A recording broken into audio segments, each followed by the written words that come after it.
main HP. Ternyata bapaknya yang saat berumur 50, 60 aturan lebih banyak ke masjid, lebih banyak baca Quran, lebih banyak menghadiri pengajian, lebih banyak sholat tahajud, sholat witir, sholat qabliyah ba'diyah, sholat duha. Karena dikasih mainan, akhirnya dia kecanduan. Nah ini saya perhatikan beberapa orang seperti itu, ingin berbakti pada orang tuanya, akhirnya malah menjerumuskan orang tuanya. Umur 50 sampai 60. Fal wail kullul wail liman lam yanhahu syai'u an aibih. Diperhatikan perkataan yang masalah. Sungguh kecelakaan, benar-benar celaka bagi siapa saja yang masa tuanya tidak menahannya untuk melakukan dosa. Celaka betul. 50 sampai 60. Illa li khalalin fi iman. Ini tidak ada sebabnya kecuali karena ada semacam kekhalalan, ada semacam kekurangan di dalam imannya. Ini yang saya angkat. Kiat tauhid, memperbanyak amal saleh, terutama di akhir umur. Waqad yaqulu syekhul alim ilmi yadfa'u ilmi wa yansa anna ilmahu hujjatun alaihi. Yang artinya sebagian orang yang berilmu berkata, ilmuku yang menahanku. Dia lupa bahwasanya ilmunya bisa jadi adalah pemberat dosa dia di hari kiamat. Ya, mohon bapak-bapak, mungkin ada yang mau masuk ke dalam, ya, maju, biar jangan dipindu karena kezaliman.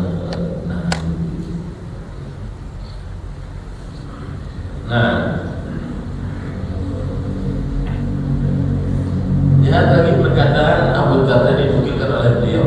Qala Abu Darda, wailul liman la ya'lamu wa la ya'malu marratan wahidah wa wailul liman ya'lamu wa la ya'malu sab'a marrat. Neraka wail ataupun kecelakaan besar bagi siapa yang tidak mengetahui lalu dia tidak beramal walau sekali.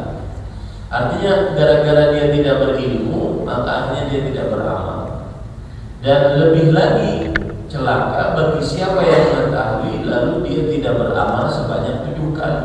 Artinya aturan dia sudah beramal banyak karena dia sudah punya ilmu. Makanya saya bilang tadi di awal, umur kuhulah, umur matang 15 sampai 35 itu umur matang. Hendaknya seseorang menuntut ilmu sehingga dia banyak ilmunya, sehingga dia bisa beramal banyak nanti.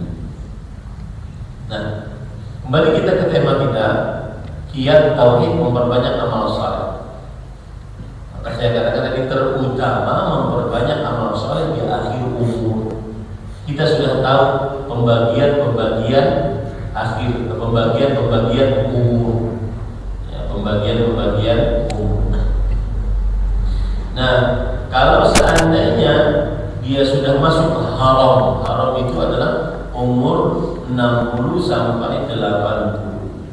Ini sudah tidak ada lagi uzur bagi dia kalau bermaksiat, karena sudah banyak sekali bonusnya.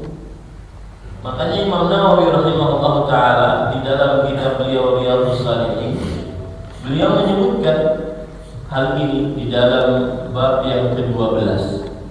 Beliau mengatakan, qala ulama ma'nahu lam yatruk lahu 'udhran id amhalahu hadhihi muddah.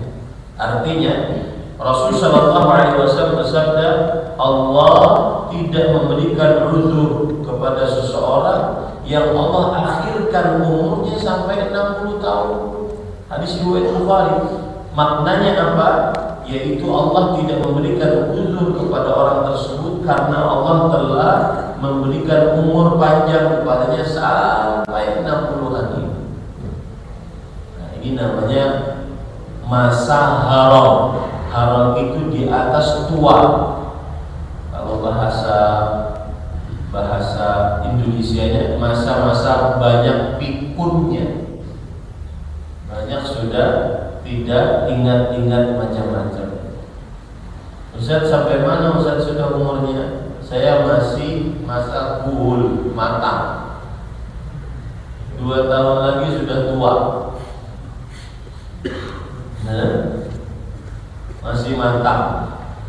Biasanya matang ini sudah tidak banyak terlalu ingin bergaul dengan orang, sudah punya prinsip hidup sendiri, sudah tidak mau ngikut-ngikut orang lain lagi.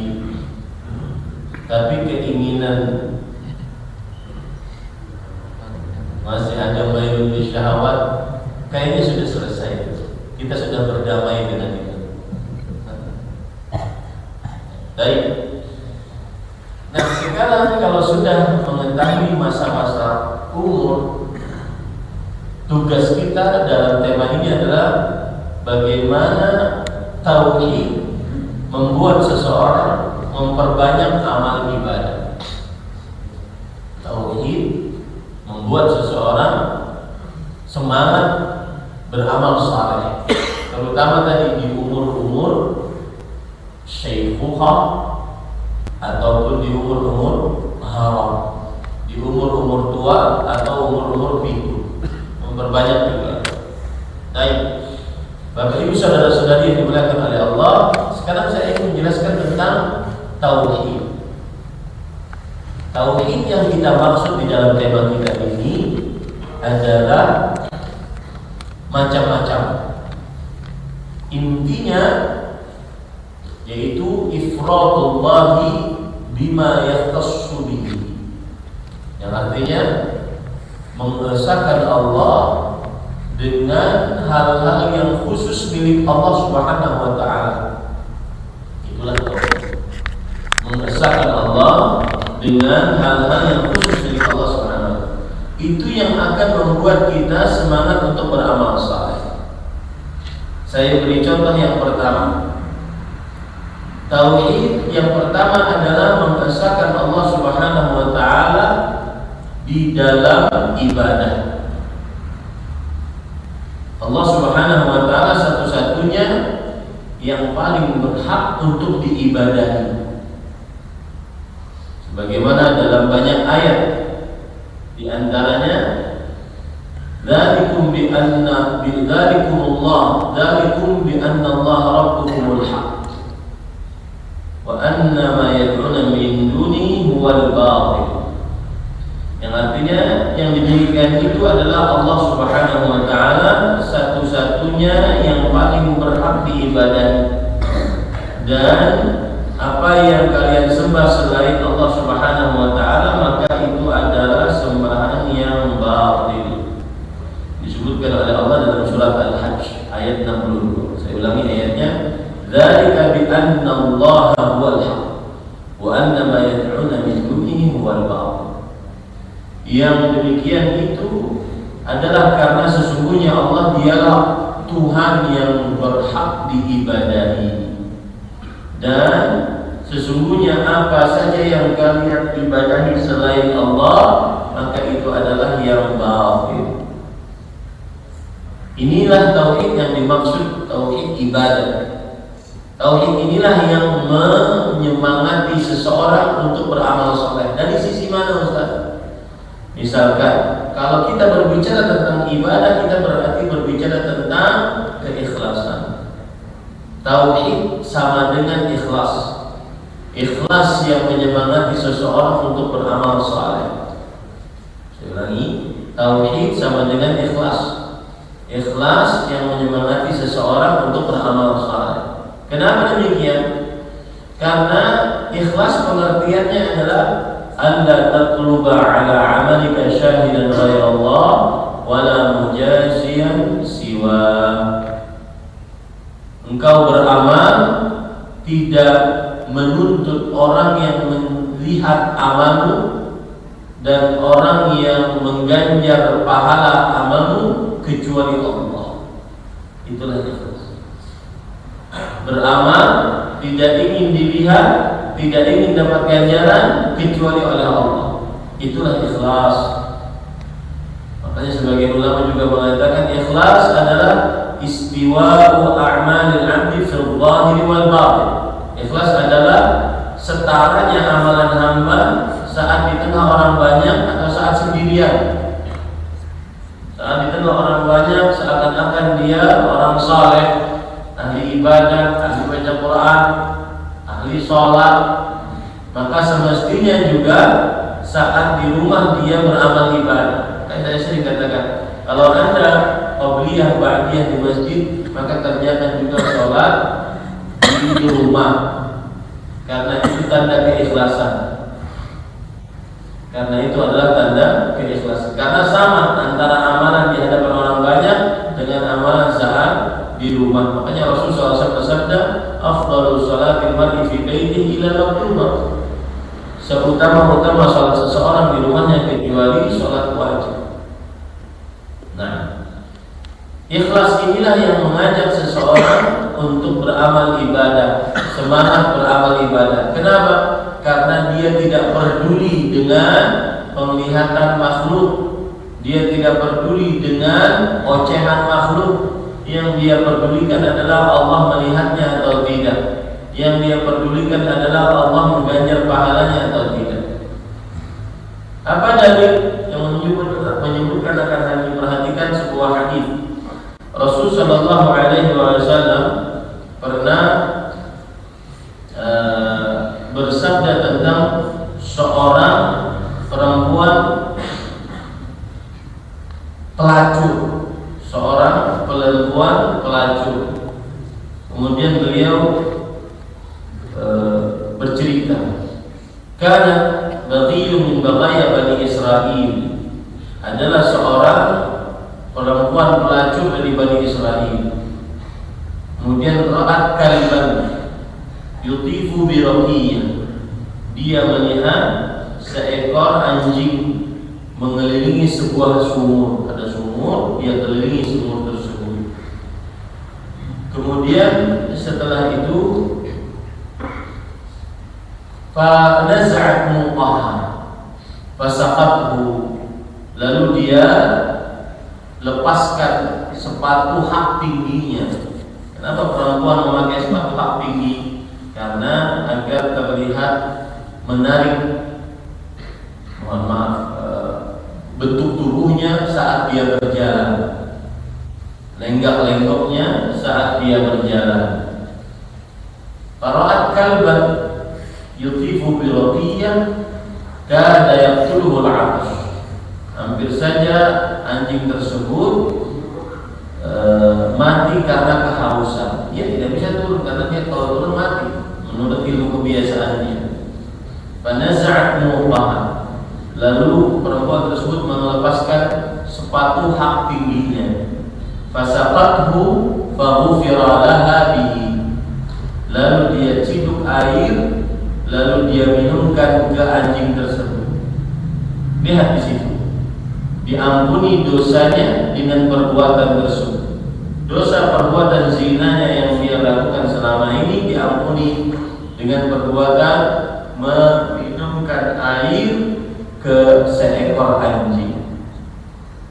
Perempuan ini menurut para ulama di atas Syekhul Islam rahimahullah, beliau adalah seorang yang ikhlas. Kenapa? Karena tidak ada yang melihat. Yang kedua, karena orang yang ditolong tidak bisa berterima kasih. Anjing tidak bisa menyebutkan jazakallahu khairan.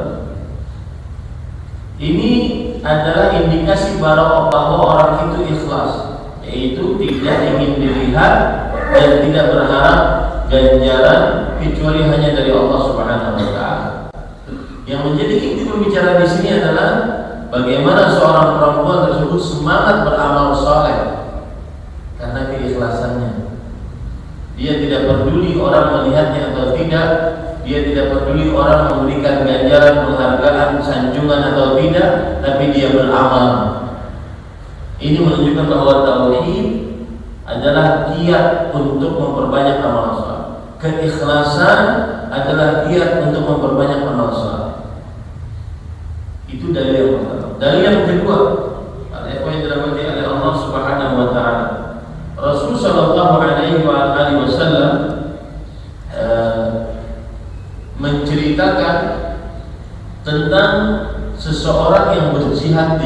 Allah Subhanahu wa taala. Orang mengira bahwasanya dia adalah ahli jihad. Nah, ini saya nasihatkan kepada para pejuang-pejuang Islam yang berjuang di garda terdepan untuk perjuangan kaum Islam dan kaum muslimin. Perhatikan niat. Jangan sampai salah niat, karena akan sia-sia. Dan bukan hanya akan sia-sia, malah mengerjakan hal yang tidak diridhai oleh Allah. Yaitu ada seorang di zaman Rasul sallallahu alaihi wasallam, dia berjihad dan berjihadnya sangat kuat. Sampai orang-orang menganggap bahwasanya dia adalah orang yang mendapatkan pahala yang sangat besar. Tetapi Rasul sallallahu alaihi wasallam kemudian mengatakan huwa min ahlin nar. Dia adalah termasuk dari penghuni neraka. Dia adalah termasuk daripada penghuni neraka. Seorang sahabat tadi, kalau tidak salah namanya Sahal bin Sa'id, mengikuti orang tersebut. Karena yang kami lihat dia semangat berjihad. Kemudian ternyata dia dianggap oleh Rasul sallallahu alaihi wasallam sebagai penghuni neraka. Maka apa yang terjadi pada ikhwan dalam Allah? Sebagaimana biasanya ketika dia berjihad, dia paling semangat, dia paling pemberani. Tapi kemudian dia terkena sabetan pedang. Kemudian dia tidak kuat, akhirnya dia letakkan ujung pedangnya di tengah dada. Lalu dia tancapkan dirinya ke pisau atau ke pedang tersebut. Lalu dia meninggal. Meninggal dalam keadaan apa berarti? Bunuh. Maka sahabat tersebut langsung pulang kepada Rasulullah sallallahu alaihi wasallam. Ya. Saya bacakan, fasta'jala al-maut. Orang tersebut bersegera mati, menyegerakan dirinya untuk mati. Fawadha'a misaba sayfihi bil ardh. Dia meletakkan ujung pedangnya di tanah, ujung gagangnya di tanah. Wa dhubabahu baina thaddihi, dan ujung pedangnya di dadanya, di antara dua dadanya. Tsumma tahamala alaihi faqatala nafsahu. Lalu dia menancapkan pedang tersebut kepada dirinya sampai dia membunuh diri. Maka para sahabat tersebut mendatangi Rasulullah SAW dan mengatakan, asyhadu annaka Rasulullah. Saya bersyahadat engkau adalah Rasulullah. Kemudian Nabi Muhammad SAW bersabda, wa madza? Ada apa? Kenapa? Lalu beliau ceritakan bahwa kami mengira orang tersebut adalah orang yang ahli jihad. Ternyata engkau mengatakan dia termasuk daripada penghuni neraka. Lalu saya ikuti dia. Ternyata dia bunuh diri di bidang pertempuran. Lalu Rasulullah SAW beliau bersabda, inna rajul la ya'malu bi'amali ahli jannah fima yabdu linnas wa innahu la min ahli nar. Sesungguhnya ada orang yang benar-benar beramal untuk amalan surga dalam pandangan manusia. Dalam pandangan siapa? Manusia. Dan sesungguhnya dia penghuni neraka. Wa ya'malu bi'amali ahli nar. Dan sebaliknya, hati-hati. Kita kadang melihat orang ahli maksiat, ternyata dia dirahmati oleh Allah. Bukan saya melegalkan maksiat ya. Tapi jangan menghina orang yang bermaksiat. Jangan mencela orang yang bermaksiat. Tapi doakan orang yang bermaksiat tersebut agar bertobat. Wa ya'malu bi'amali ahli nar. Dan dia melakukan amalan-amalan penghuni neraka. Fima yabdulinnas, dalam pandangan manusia. Wa huwa min ahli jannah. Padahal dia termasuk dari penghuni surga. Apa hubungan dengan ikhlas, Ustaz? Lihat, gara-gara tidak ikhlas terputus jihadnya. Gara-gara tidak ikhlas terputus jihadnya. Nah, sama tuh pengurus masjid, pengurus yayasan, pengurus pesantren. Kalau tidak ikhlas ataupun apa saja proyek-proyek dari proyek-proyek keislaman, ya, biasanya orang yang tidak ikhlas sering cabut, keluar masuk. Saya beri contoh misalkan dalam sebuah perkumpulan, maka yang tidak ikhlas biasanya susah untuk tidak dikasih sesuatu.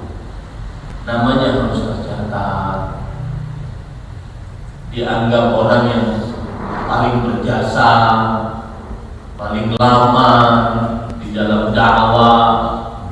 Ini Masjid Darul Falah saya perintisnya,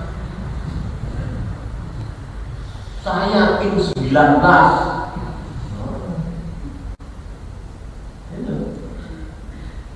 Enggak. Nah, nanti kalau sudah tidak dianggap uang, sudah keluar dia, terputuslah amal soleh. Ini menunjukkan bahwa keikhlasan memperbanyak amal soleh, tauhid memperbanyak amal soleh. Ya. Maka Bapak Ibu saudara-saudari dimuliakan oleh Allah, kadang kalau sudah tidak dianggap, merasa dirinya dihinakan, tidak ada namanya, tidak diundang rapat, dan seterusnya.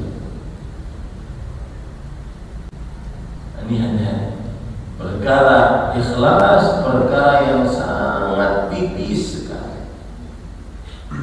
Berbagai macam alasan kita cari-cari untuk bisa menanggalkan bahwasanya kita ini sedang ikhlas, benar tidak ada. Dan kuncinya cuma dua. Sebagaimana dikatakan Imam Ibnu Qayyim al-Jauziyah rahimahullah, la yastami'u al-ikhlas fi qalbi al-'abdi wa mahabbatu an-nas wa at-tama'u fi ma 'inda an-nas illa kama yastami'u al-ma'u wan-nar. Tidak akan terkumpul keikhlasan di dalam hati seorang hamba dengan dua hal. Hati-hati. Yang pertama yaitu suka pujian, yang kedua suka hadiah. Suka pujian, suka hadiah. Kalau nggak ada pujian, nggak bergerak. Kalau nggak ada hadiah, nggak jalan. Ini adalah penyakit keikhlasan. Lalu caranya bagaimana? Disebutkan oleh para ulama rahimahumullah ta'ala. Di antaranya Imam Ibnu Qayyim rahimahullah, beliau mengatakan, "Ainuka yaqinan annahu la ya'tika fima fi aydin nas illa bi'idnin minallah." Kamu harus yakin betul bahwa apa saja yang ada di tangan manusia tidak akan sampai kepada kita kecuali dengan izin Allah. Dengan begitu dia tidak akan pernah berharap kepada manusia, tidak akan pernah minta, tidak akan pernah berharap kepada manusia. Dia hanya berharapnya kepada Allah Subhanahu wa ta'ala. Dan ini sering terjadi di hadapan orang-orang yang katanya sudah ngaji tauhid, tetapi qalbunya bersandar kepada makhluk. Kitab tauhid hatam, tapi bersandar kepada makhluk. Saya beri contohnya. Ada orang ditelepon. Kenapa? Ditelepon oleh kolega yang dia menganggap kolega ini bisa membantu urusannya. Ya, ahli tauhid ini sudah ahli tauhid. Kemudian dia mengatakan, siapa? Oh ya, siapa? Ditelepon nunduk-nunduk. Bagaimana kalau seandainya di hadapan nyata? Orang yang bertauhid tidak akan pernah condong kalbunya kecuali hanya kepada Allah. Saya beri contoh ini air. Secara secara tabiatnya kalau kita minum hilang haus saya. Tetapi orang yang bertauhid memandangnya tidak seperti itu. Ini air adalah sarana untuk menghilangkan rasa haus. Saya harus bersandar kepada Allah dalam meminum air ini agar Allah menghilangkan haus saya. Paham bedanya? Saya ulang. Saya minum ini air karena saya ingin hilang rasa haus. Orang yang bertauhid nggak begitu cara berpikirnya. Cara berpikirnya adalah ini air sarana agar haus saya hilang. Tapi saya tidak boleh bersandar kepada air ini agar haus saya hilang. Saya bersandar kepada Allah agar bisa menghilangkan haus saya dengan saya minum air. Begitu tauhid. Itu yang membuat seseorang beramal ibadah kepada Allah Subhanahu wa taala dengan semangat, keikhlasan.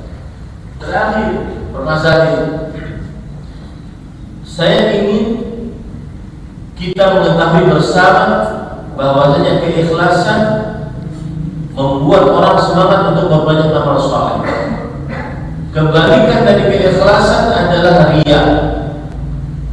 Riya adalah memperlihatkan amal, pasti.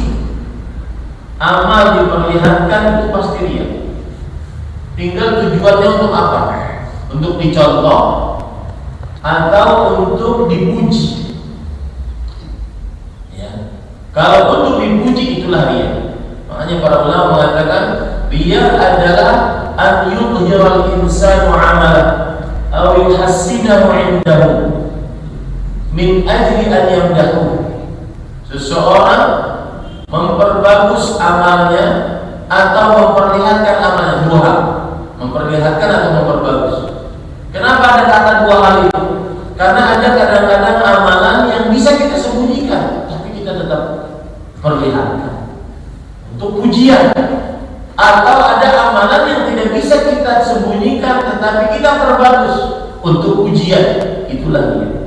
Saya ulangi, riya adalah memperlihatkan amal atau memperbagus amal di hadapan manusia sehingga mendapatkan pujian. Itu riya. Ada amalan-amalan yang kita bisa sembunyikan, tapi kita perlihatkan demi pujian. Itu riya. Ada amalan-amalan yang tidak bisa kita sembunyikan, tetapi kita perbagus demi pujian. Itu riya. Saya beri contoh misalnya, sedekah. Sedekah kita bisa memperlihatkan, kita bisa menyembunyikan. Allah berfirman, "In tubdus shadaqati fa ni'mahi wa in tukhfuha wa tu'tuha al-fuqara fa huwa khairun lakum." Jika kalian perlihatkan sedekahmu, maka itu bagus. Jika kalian sembunyikan dan kalian berikan kepada orang miskin, maka itu lebih bagus. Maka sembunyikanlah selama bisa disembunyikan. Dan konsep keikhlasan seperti itu. Semakin tersembunyi semakin ikhlas. Semakin tersembunyi semakin ikhlas. Atau ada amalan-amalan yang tidak bisa kita perlihatkan, kita tidak bisa kita sembunyikan. Maka kemudian dia perbagus agar dipuji. Nah itu dia. Contoh misalnya, pulang. Kenapa engkau tidak sholat berjamaah? Takut riya sih. Nah itu saya. Kenapa engkau nggak sholat Jumat? Takut riya. Nah itu keliru. Kenapa sholat Jumat harus di masjid, harus terlihat orang? Yang paling utama saat itu adalah jangan memperbagus amalan di hadapan manusia supaya dipuji. Riya kebalikan ikhlas yang menghambat amal saleh. Apa dalilnya? Allah berfirman dalam Al-Qur'an, "Innal munafiqina yukhadi'una Allah wa huwa khadi'uhum idza qamu ila shalah qamu kusala yura'una an-nas wa la yadhkuruna Allah fiha illa qalila." Orang-orang munafik mereka menipu Allah dan Allah membalas tipuan mereka. Apabila mereka bangun mendirikan sholat, bangun dalam keadaan malas. Kenapa malas? Yura'unan nas. Karena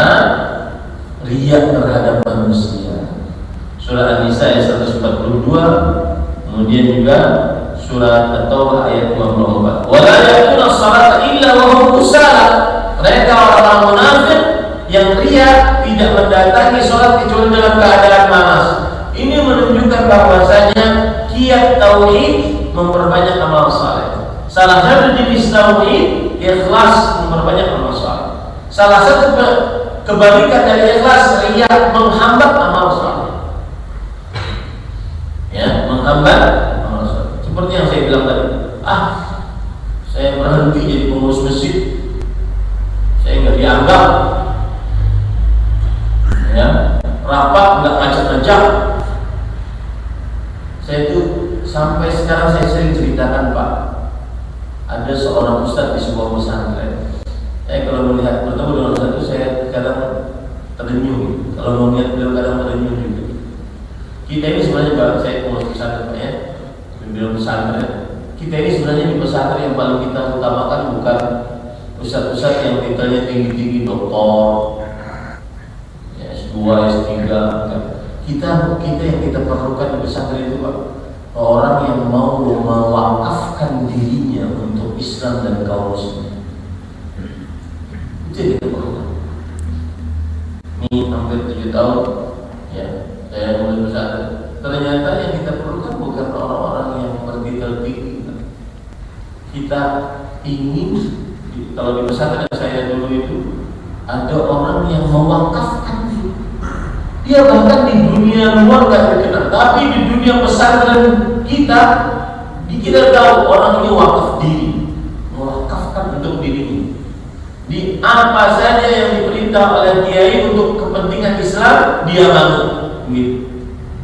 Dibayar. Siap. Kamu kesana ya? Siap. Kamu dakwah kesana? Siap. Saya kemarin ke daerah. Itu sebuah daerah pesantren ada 65 hektar besar. Kemudian kiai ini bilang, kamu kesana daerah sana. Siap.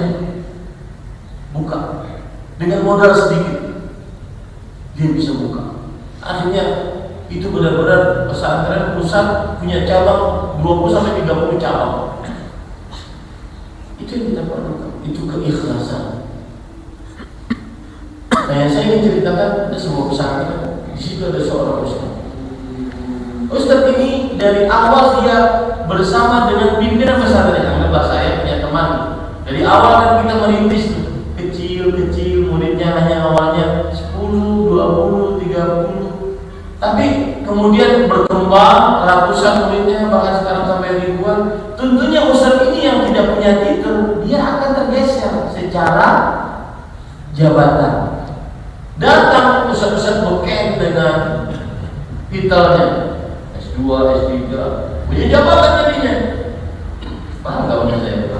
Ya, karena otomatis orang-orang juga akan melihat, ini siapa ini kepala sekolahnya, S3 kepala sekolahnya. Itu yang ingin diinginkan.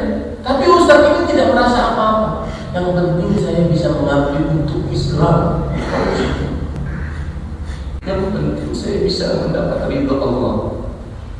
Terakhir saya mengunjungi pesantren tersebut. Saya bertanya kepada kawan-kawan, mana rumah ustaz? Itu ustaz. Masih rumah yang kecil.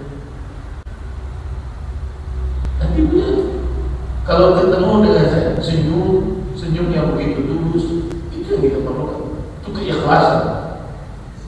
Ikhlas itu membuat orang istiqamah. Innal ladzina qalu rabbuna Allah tsumma istaqamu tatanazzalu 'alaihim malaikatu alla takhafu wa la tahzanu. Sesungguhnya orang-orang yang mengucapkan Rabb kami adalah Allah, ikhlas, kemudian mereka istiqamah, maka para malaikat akan turun kepada dia saat dia mati, memberikan kabar gembira, absyiru bil jannati allati kuntum ta'lamun. Bergembiralah dengan surga yang kalian dijanjikan atas. Itu kiat tauhid yang pertama, agar kita semangat beribadah. Kiat tauhid yang kedua, salah satu makna tauhid adalah, bahkan ini inti tauhid. Apa itu? Mahabbatullah, mencintai Allah. jenengan Pak. Cinta Allah marah. Jujur Pak, sedalam perut. Mencintai Allah apa enggak?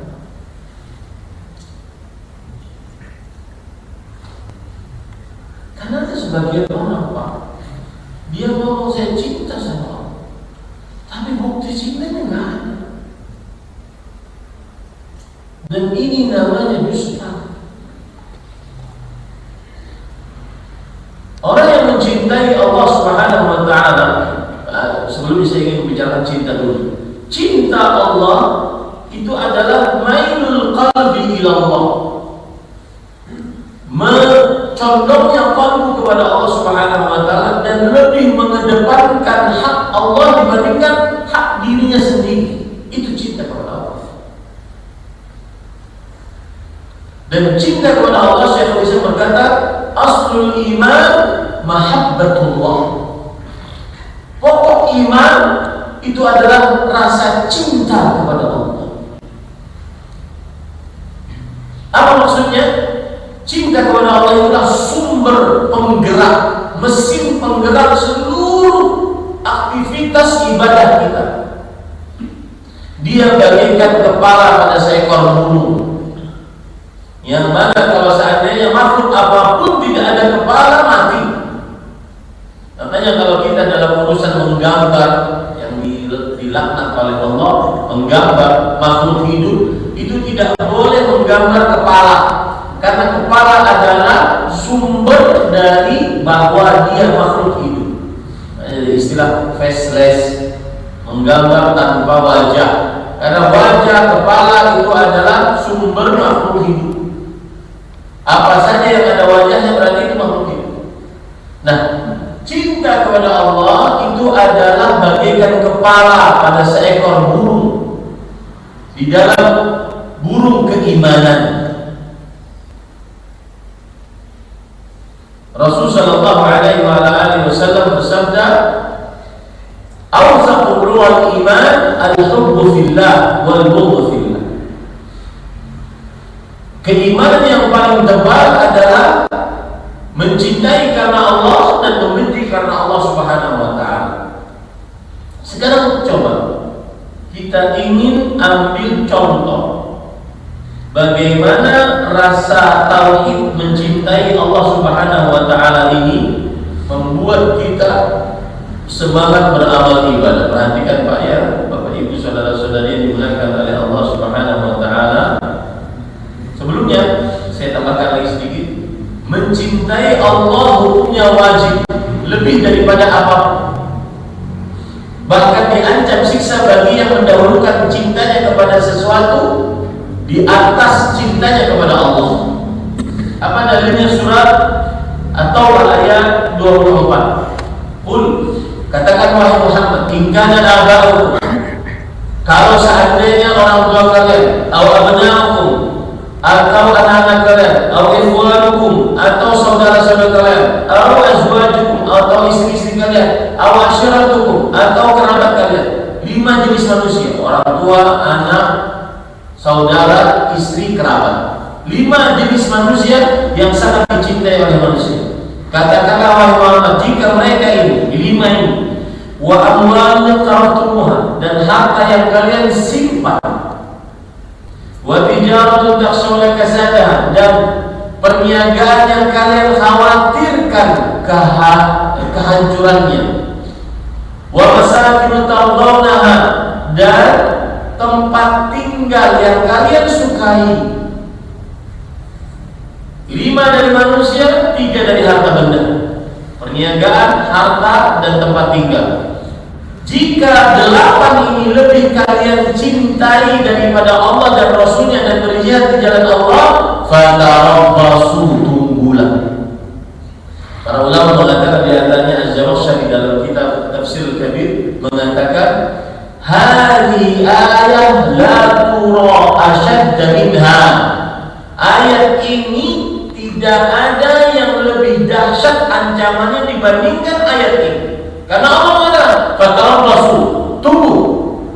Apa yang ditunggu? tunggu ya Allah. Boleh tunggu kalian. Tunggu. Allah tidak menyebutkan siksa seberapa siksanya, enggak. Tunggu. Sama seperti kita ngomong kepada anak-anak kita. Jadi tunggu. Macam-macam tunggu. Kita tidak menyebutkan apa siksa dan seterusnya. Ya. Itulah cinta kepada Allah, hukumnya wajib di dalam agama Islam. Nah, sekarang para yang dirahmati oleh Allah Subhanahu wa taala, apa tanda seseorang mengaku cinta kepada Allah? Jangan sampai kita cuma seperti orang yang mengaku cinta saja seperti kaum Yahudi Nasrani. Wa qalatil yahudu wan nasara nahnu abna'ullah wa ahibba'u. Orang-orang Yahudi Nasrani berkata, kami adalah orang anak-anak Allah dan yang dicintainya, yang mencintainya. Surat Al-Maidah ayat 18. Allah mengatakan, "Qul fa ma yu'adzibukum bi dzunubikum." Katakan wahai Muhammad kepada Yahudi dan Nasrani, kalau kalian mencintai Allah dan Allah mencintai kalian, kenapa Allah menyiksa kalian? Jangan sampai kita seperti kaum Yahudi dan Nasrani yang mengaku cinta kepada Allah, tetapi cintanya palsu. Sekarang bukti cinta kepada Allah, dan ini yang membuat kita semangat untuk beramal saleh. Apa itu? Yang pertama, yaitu mencintai untuk bertemu dengan Allah,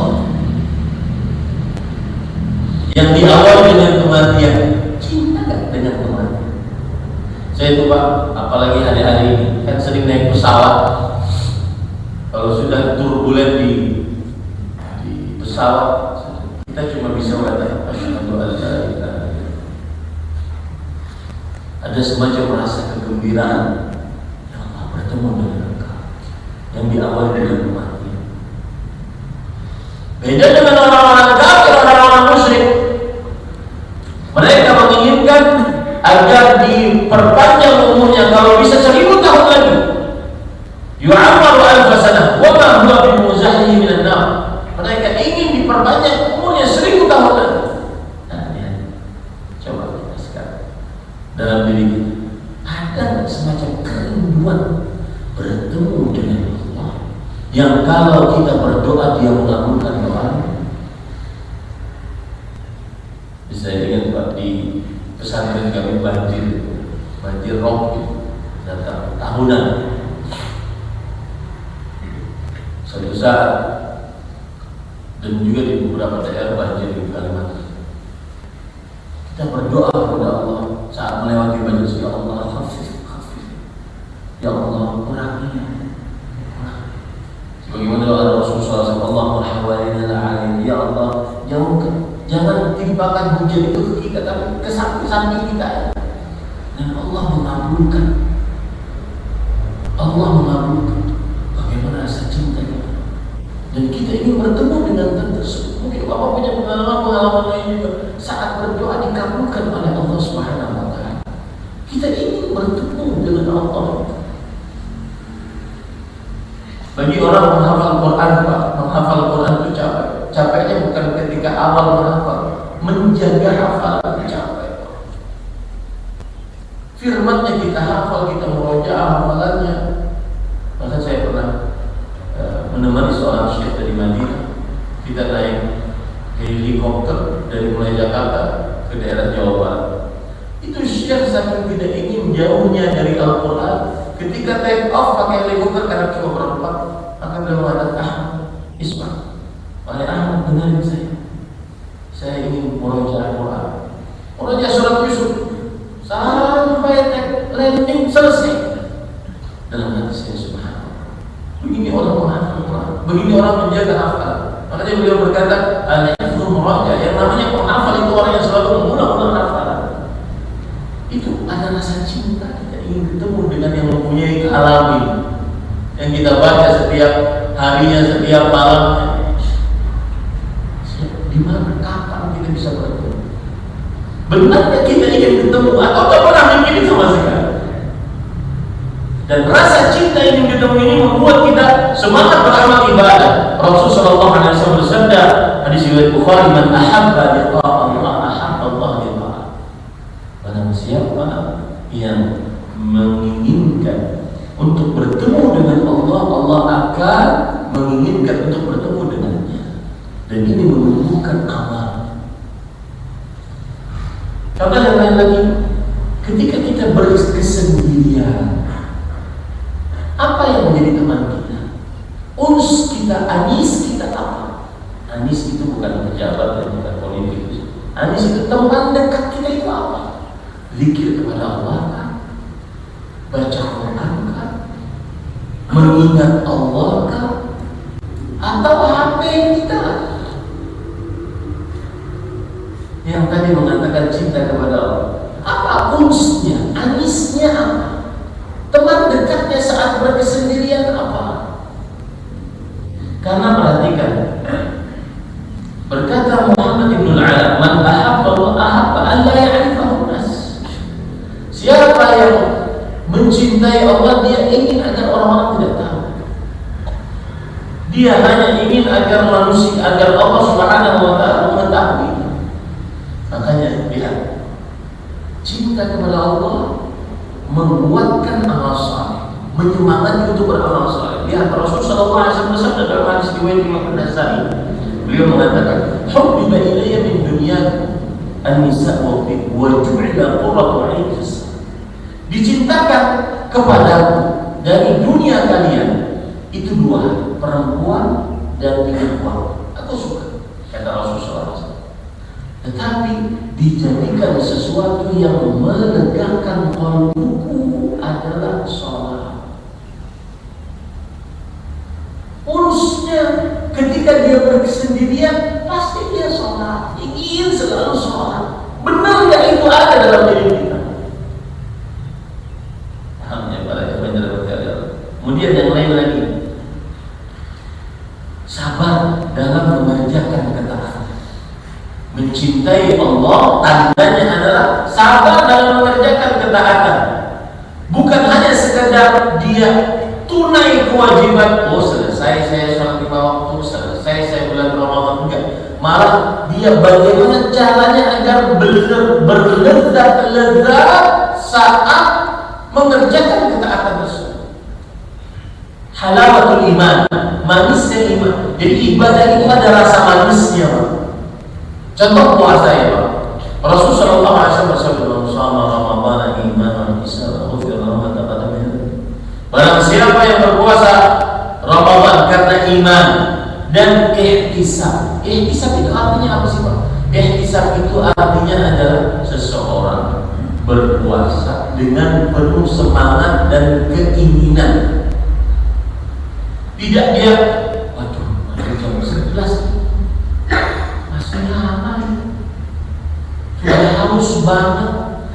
Itu bukan ihtisab namanya. Hati-hati itu nanti dalam bulan Ramadan, jangan lakukan itu. Ihtisab itu semakin lama, semakin haus, hauskan saja ya Allah, sekalian hauskan. Itu ihtisab. Semakin semangat, dan itu tanda mencintai Allah SWT. Dan mencintai Allah membuat orang semangat beramal ibadah. Terakhir, yang ketiga, kiat tauhid menyemangati amal saleh. Tauhid yang ketiga sama dengan bertawakal. Tawakal apa artinya, Pak? Benarnya sandaran qalbu kepada Allah untuk mendapatkan kebaikan atau tertahan mudarat dengan mengerjakan hal-hal yang disyariatkan, termasuk tawakal berdoa. Tauhid sama dengan tawakal, tawakal sama dengan doa.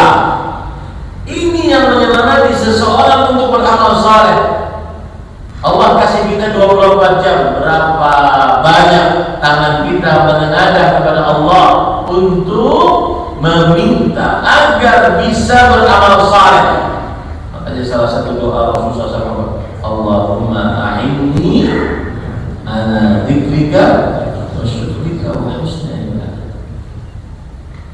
Ini Bapak Ibu saudara-saudari, Rasulullah SAW Allah berfirman, wa qala rabbukum ud'uuni astajib lakum. Surat ayat 6. Rabb kalian berfirman, berdoalah kalian kepada aku akan kabulkan untuk kalian.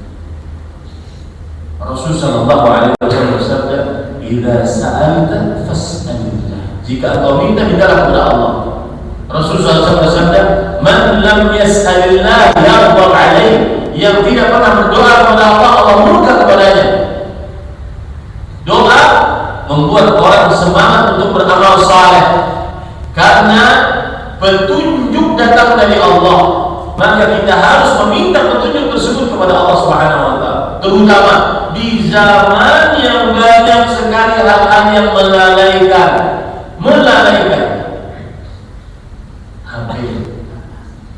Terutama tadi kembali ke permasalahan awal, saat sudah syaikhuha, tua, saat sudah tua, ya Allah jangan main HP, apalagi sampai scroll nonton perempuan-perempuan joget. Ingat umur, ya. Dan bagi bapak-bapak yang tidak punya media sosial, alhamdulillah, bersyukur. Kalau punya HP yang cuma monokrom, yang cuma bisa telepon, gak ada internet, bersyukur. Kenapa? Apalagi kalau dilempar kucing-kucingnya mati dengan HP tersebut. Bersyukur. Kan tidak tahu dunia apa. Kita fokus hanya untuk mempersiapkan kehidupan di dalam setengah meter, dalam sebuah tempat setengah meter kali 2,5 meter tambah 5 meter dalam. Umur 50-an ke 60, persiapan dulu. Jangan-jangan kita termasuk orang yang mendapatkan giliran dari Allah SWT. Ini yang bisa saya sampaikan. Itu 3 kiat tauhid menyemangati untuk beramal saleh. Ada waktu 10 menit mungkin bersoal jawab silakan.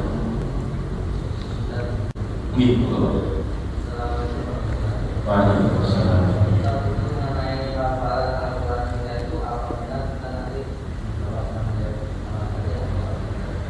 Ya, hafalan Al-Quran termasuk hal yang menjadi pemberi syafaat nanti di hari kiamat.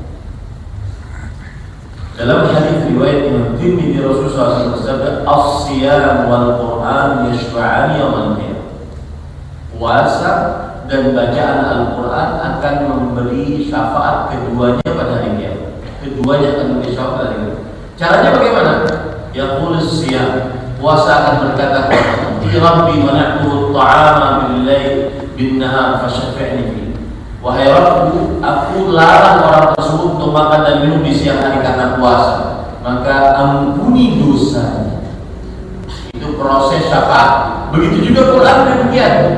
Dia akan datang kepada Allah nanti di hari kiamat, "Ya Rabbi mana'tuhu an-nawma bil-lail fashaffi'ni fi."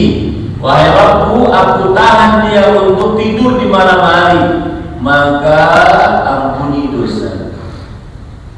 Itu dalil yang menunjukkan bahwa bacaan Al-Quran akan memberi syafaat di pada hari kiamat. Memberi syafaat maksudnya dia akan berdoa kepada Allah agar orang yang menghafal Quran diampuni dosanya. Rasulullah SAW bersabda, "Iqra'ul Quran, fa innahu ya'ti yawmal qiyamah syafi'an li ashabihi." Bacalah Al-Quran, sesungguhnya nanti dia datang di hari kiamat sebagai memberi syafaat bagi pembacanya. Dan saya berpesan, siapapun yang berinteraksi dengan Al-Quran pasti hidupnya akan berkah. Apapun jenis interaksinya, yang dia bisa membaca, silakan dia perbanyak baca. Yang dia bisa menghafal, silakan dia perbanyak hafal. Yang dia mendengar saja, silakan perbanyak pendengarannya dengan Al-Quran. Yang dia mempelajari hukum tajwid, hukum tafsir, silakan dia pelajari. Yang dia bisa mengamalkan, silakan dia amalkan. Yang dia bisa mencetak mushaf, silakan dia mencetak mushaf. Yang dia bisa membiayai orang untuk menghafal Quran, silakan dia biayai orang menghafal Quran. Yang dia bisa membiayai ustaz-ustaz yang mengajar Al-Quran, maka silakan dia biayai. Pasti berkah. Setiap orang yang berinteraksi dengan Al-Quran pasti berkah, pasti mulia. Allah berfirman kepada Jibril, Jibril menjadi malaikat paling termulia dari seluruh malaikat. Jibril membawa Al-Quran kepada Nabi Muhammad SAW. Nabi Muhammad SAW menjadi sayyidul waladi Adam, pemimpin anak manusia. Bulan Ramadan diturunkan Al-Quran menjadi bulan yang paling berkah di antara seluruh bulan. Lailatul Qadar, malam diturunkan Al-Quran menjadi lailah, malam yang paling berkah. Lailatul Qadar khairun min alf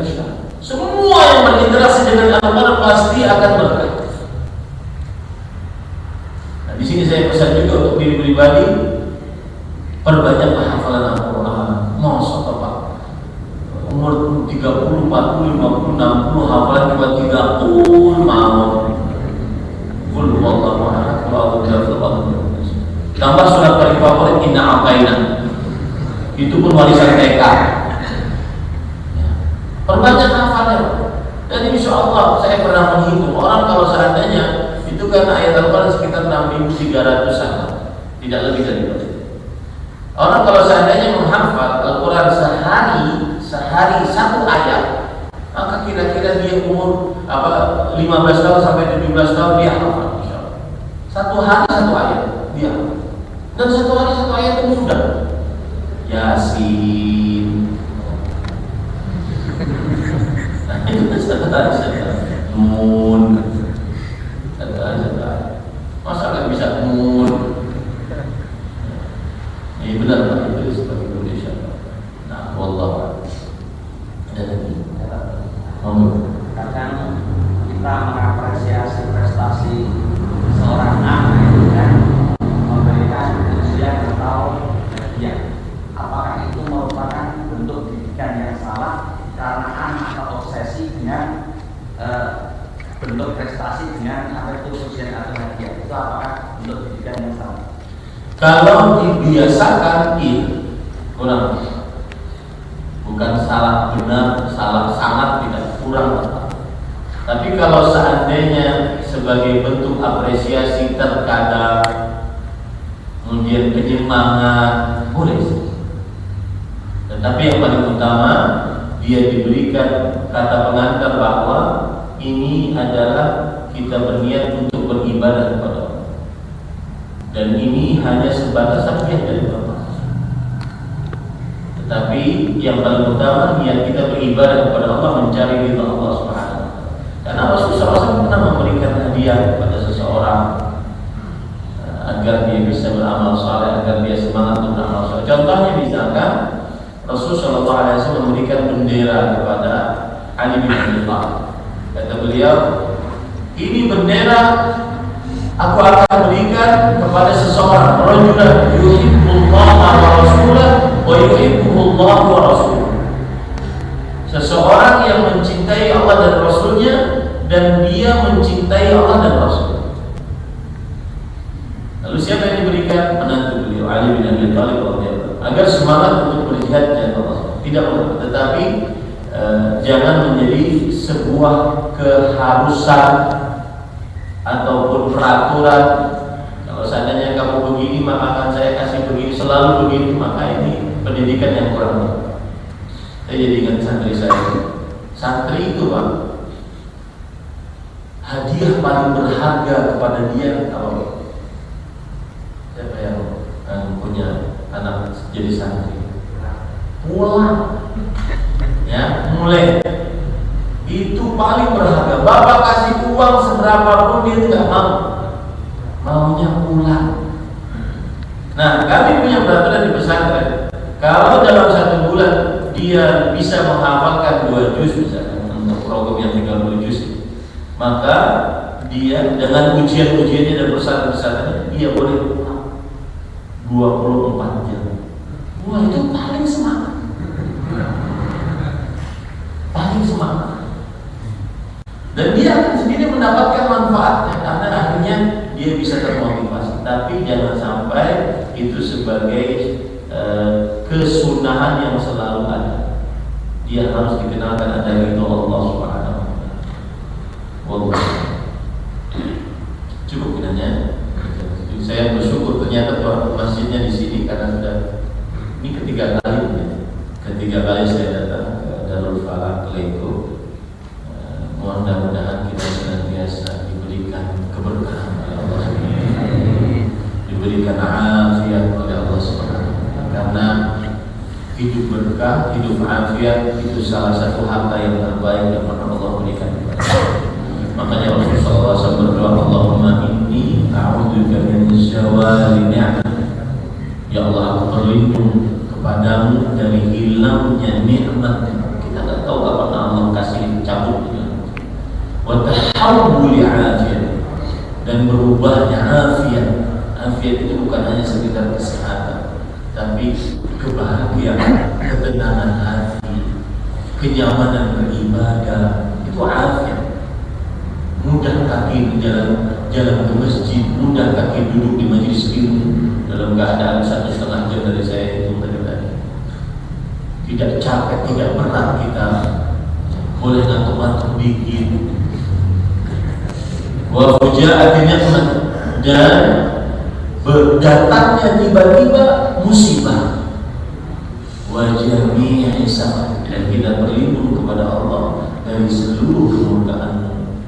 Mudah-mudahan kita diberkahi oleh Allah Subhanahu wa taala, diberikan afiat oleh Allah Subhanahu wa taala, dan kita berdoa dengan nama-nama Allah yang husna, sifat-sifatnya yang mulia. Allahumma inna nas'aluka jannatal firdaus bighairi hisab wala 'adzab. Allahumma inna nas'aluka ladzatan nazar ila wajhikal karim. Allahumma inna nas'aluka ridha la sakhta ba'dahu abadan. Allahumma inna nas'aluka syarra nabi Muhammad sallallahu alaihi wasallam wa salafus salih wal walidain wal aqribain ajma'in. Walhamdulillahi rabbil alamin. Subhana rabbika rabbil izzati amma yasifun wa salamun alal mursalin walhamdulillahi rabbil alamin. Wassalamualaikum